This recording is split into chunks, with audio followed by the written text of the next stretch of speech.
Divorce দেওয়ার অধিকার হলো স্বামীর। কার? স্বামীর। স্বামী যদি ডিভোর্স না দেয়, স্ত্রী যদি 1000 বার ডিভোর্স দেয়, ওই ডিভোর্স হবে না, ওই তালাক হবে না। কোরআনে আল্লাহ পাক বলেন, বিয়াদিহি উকদাতুন নিকাহ, বিবাহের বন্ধন আছে স্বামীর হাতে। কার হাতে?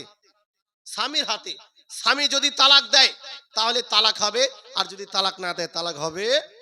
রাসূল করিম বলেন, ইবনে মাজার হাদিস, ইন্নামাত তালাকু লিমান আখাযা বিসাক, তালাক দেওয়ার অধিকার হলো স্বামীর।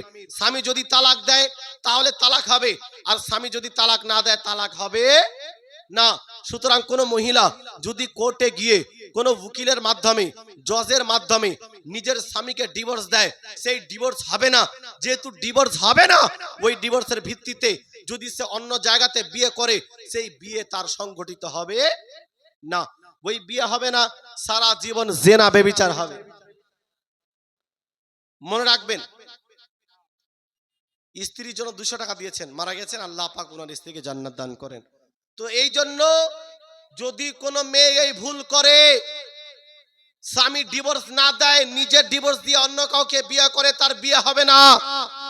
যত সন্তান হবে সব অবৈধ হবে। এজন্য সাবধান। যদি পছন্দ না হয়, যদি অসুবিধা হয়, তাহলে স্বামীর কাছ থেকে তালাক নিতে হবে। কি করতে হবে? স্বামীর কাছ থেকে তালাক নিতে হবে। তালাক নেওয়ার পরে, ইদ্যত অতিবাহিত করার পরে, তারপরে অন্য জায়গাতে বিয়ে করা যাবে, অন্যথায় বিয়ে করা যাবে না। তো এই জিনিসগুলো আমাদের খেয়াল রাখতে হবে।